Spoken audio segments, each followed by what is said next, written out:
Hey everyone, in this video I'm going to be checking a newer customer of mine's pool for phosphates, and I wanted to give you a few tips with this video.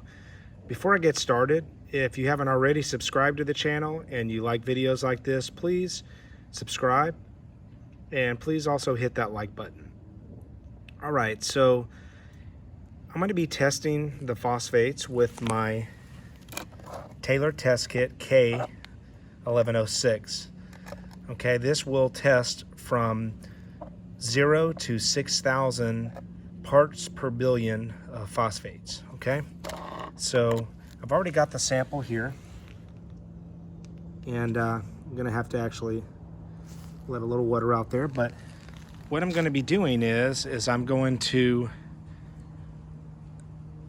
be checking this for phosphates, and then I'm going to be checking this for phosphates, and then I'm going to be adding some chemicals to it if it's really high. Now, there is going to be a waiting period here between reagents, and so here's the instructions here. So what I'm going to do is I'm going to actually wait 2 minutes after putting these first 5 drops in, and this is the 080.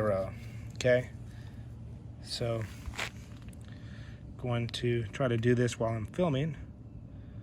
1, 2, 3, 4, 5. Okay.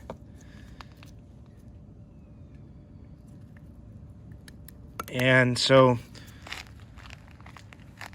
I'm going to wait 2 minutes, and then I'm actually going to come right back, and we're going to put the 007 and the 0981 in. Okay, so I'll be right back.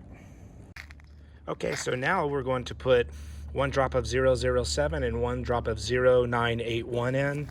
So I'm going to go ahead and do that right now. There's 1. Stir it around a little bit, and we're going to put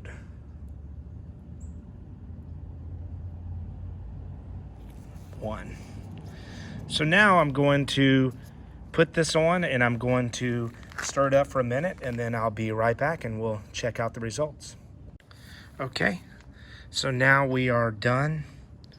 Let me get this in the camera here. Hopefully that's showing up. So we are looking at, right now we are looking at roughly, and it's, let me get it right down there. We're looking at around 500 or maybe a little less, okay, phosphates, which is very high for me. I don't like anything over 0 parts per billion, but obviously over time, especially during the winter time, it's going to increase. So what I recommend is that in the fall and winter time, try to get your phosphates to 0, and then just do maintenance doses with the phosphate remover. And I'm gonna go get that, and I'll be right back. Okay, so here's the phosphate remover, and that is the Orenda PR10000. It's pretty much the best product that you can buy.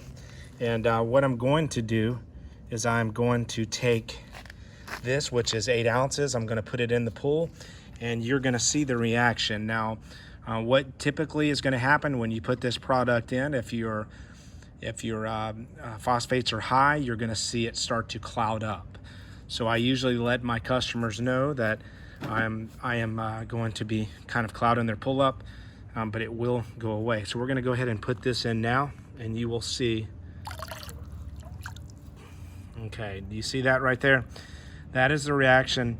What's going to happen is it's going to kind of dissipate, and what I can expect within about 15 minutes is the pool clouding up.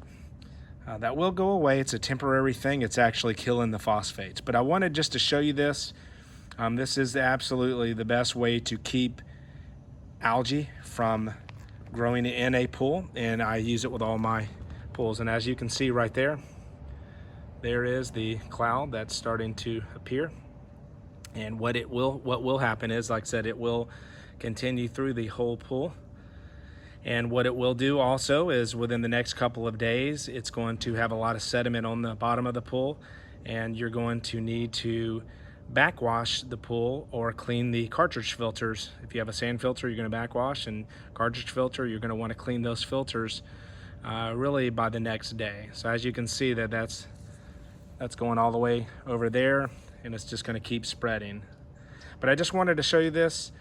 Appreciate all my subscribers, and I will see you in my next videos. Thank you.